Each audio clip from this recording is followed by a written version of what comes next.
Greetings YouTube, Bobby from Buff here with a tutorial on step one, how I built my mask for my Groot cosplay. The first thing that I will recommend is figuring out how large your face is, the dimensions of your face. How far are your eyes apart? How far down is your mouth from your eyes?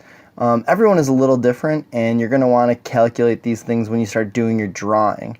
Here you can see I used the measuring tape to explain just a little bit about how large I made mine. The front, what I called the front face of the mask, is about 12 inches across. The distance from the outer edge of each eye you see is about 6 inches. And the distance from between the eyes down to the mouth, I had originally started at 5.5 and decided that was too far down and actually moved it up. In this drawing you can see it's further up. So I drew that out first on a poster board and then added it to the foam, and then I started to shape the foam with a heat gun, and I kept drawing details with a marker and just shaping it with foam with the heat gun. And then once that was done, I felt satisfied. I broke out the Dremel tool, and I started using the Dremel tool to draw ridges and markings all around the eyes and all over the face to give it some depth and shape, expressions. I looked at lots and lots of photos of Groot or screen captures from the film Guardians of the Galaxy to reference this. Then once I felt satisfied with that, I went ahead and started to make the eyes. Those are just made from 2mm craft foam and $1 sunglasses from the dollar store. I hot glued the pieces together and made each eye a separate piece, and then I glued those pieces into the inside of the mask once I was satisfied with the shape and size. And this all depends on what expression you want Groot to have. I went for a more stern look. My friends refer to it as resting Groot face. And so you have to make that choice. Do you want him to be smiling or frowning, kind of angry?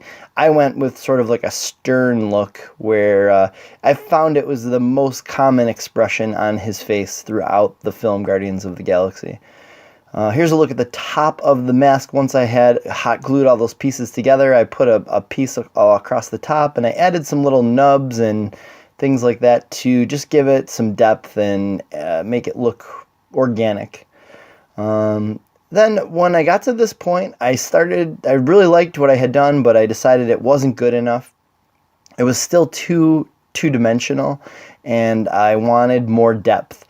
So you can really see it in these photos. It's just so two-dimensional. It's not good enough for the level of cosplay that I was going for. So I got to this point, and I decided basically that I would go back to the drawing board. I would use what I have, but I would add more layers to increase it. I did find a Pepakura file online for free. I tried that out, and I didn't like the shape of that, so I ended up not using it.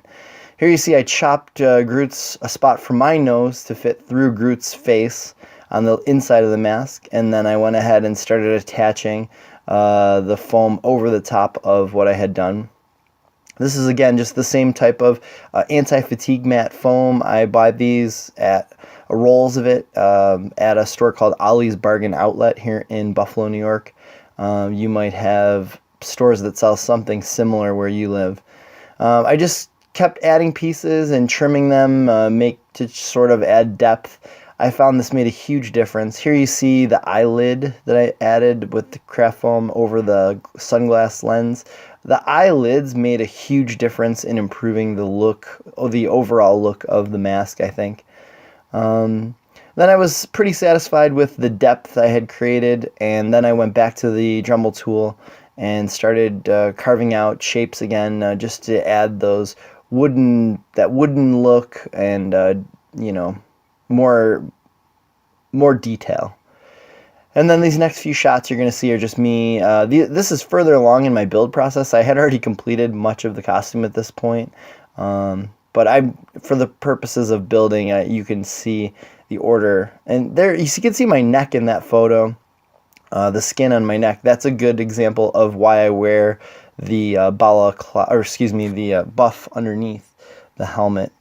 before I put it on. There's another video, I'll link it in the description here, and that video shows how I put the helmet on. So anyways, thanks for watching, and I'm going to have more videos coming up. I'll link those probably with a clickable link right in the video.